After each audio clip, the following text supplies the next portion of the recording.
ఈ వినాయక చవితికి మన కాన్సన్ట్రేషన్ గణేశుడి ఎత్తులో కాకుండా మన భక్తిలో ఉండాలి.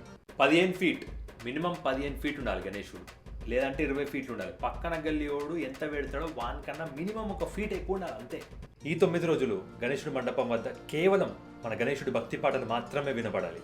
పొద్దుగాల షెట్టు పడత తీసినామా, గణేశుని దగ్గర ఖాళీ పాటలు డీజే పాటలు నడవాలి. డీజే డీజే డీజే మోగాలు మొత్తం. డీజే గణేష్, డీజే షబీర్, ఎవరెవరు ఉంటారో అందరిని పిలిపి వాళ్ళందరు పాటలు ఇడ మోగాలంతే.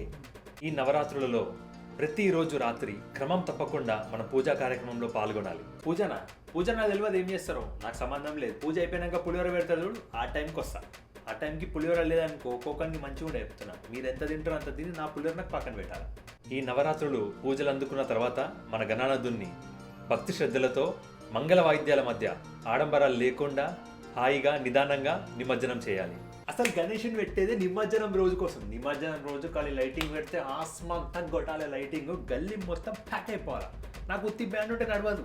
బ్యాండ్ కావాలి, డీజే కావాలి, డప్పులు కావాలి. ఎందుకంటే పక్క గల్లీలోడు బ్యాండ్ డీజే పెడుతుండు, డప్పులు పెడతలే, మనం డప్పులు కూడా పెట్టాలి. ఎగిరేటోళ్ళు ఎందుకు? ఎగిరేటోళ్ళు లేకుంటే ఏమవుతుంది రవి? పక్కన గల్లోని కంటే ఎక్కువ పెట్టినామా లేదా? నా కోసం వేస్తున్నారు రవి.